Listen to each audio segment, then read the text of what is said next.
আজ 10ই মুহররম। মুসলমানদের এটি একটি ধর্মীয় উৎসব।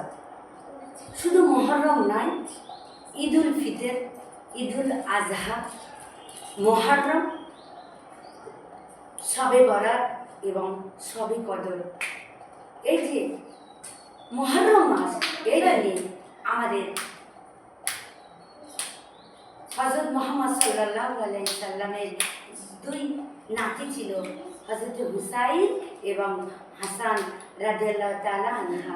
এই দিন তিনি কারবালার মাঠে শহীদ হয়েছিলেন। হযরত হুসাইন এই যে কারবালার মাঠে শহীদ হলেন এই 10ই মুহররম। এই দিন হলো আশুরার দিন। আশুরা কথার অর্থ হলো 10, তাই আমরা 10ই মুহররম বলে থাকি। এই দিনে একটি শোক পালনের দিন যেমন, ঠিক তেমনি একটি পূর্ণ সওয়াবের দিন। এই দিন যে ব্যক্তি রোজা রাখবে, সেই রোজার বিনিময়ে তার সারা জীবনের গুনাহ আল্লাহ তাআলা মাফ করে দেবেন।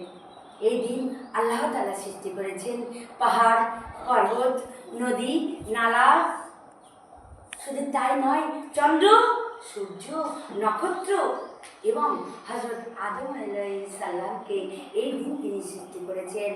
হযরত হুসাইন রাদিয়াল্লাহু তাআলা মা ফাতেমার ছেলে কারবালার মাঠে তিনি শহীদ হলেন ইয়াজিদের হাতে।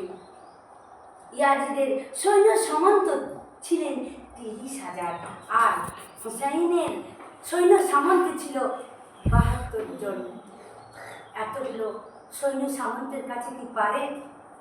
হযরত হুসাইন রাদিয়াল্লাহু তাআলা নামাজ পড়ছিলেন, এমন তো অবস্থায় ইয়াজিদের সৈন্য সামন্তে এসে পিছন দিক দিয়ে তরবারি দিয়ে পুরো মাথা থেকে দ্বিখণ্ডিত করে দিলেন।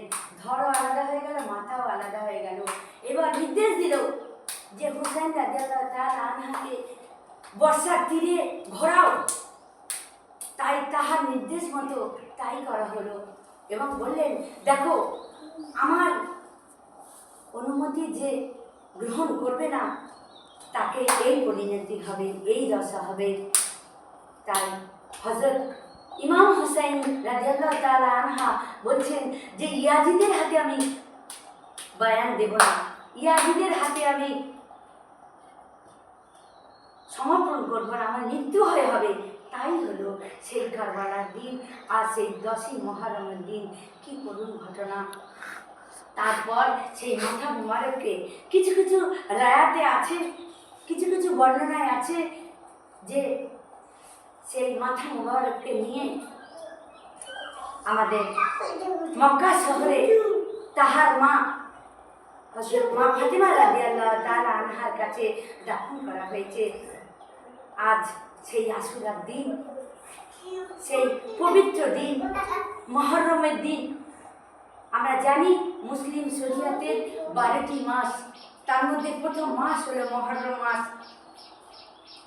এই যে মুসলিম শরিয়াতের 12টি মাসের মধ্যে মুহররম, সফর, রবিউল আউয়াল, রবিউল সানি, জামাদাল উলা, জামাদাল উখরা, শাবান, রমজান, শাওয়াল, জিলকদ ও জিলহজ। আর সেই মুহররম মাস, সেই করুণ ইতিহাসের কারবালার শহীদের দিন। সবাইকে জানাই আন্তরিক শ্রদ্ধা ও অভিনন্দন।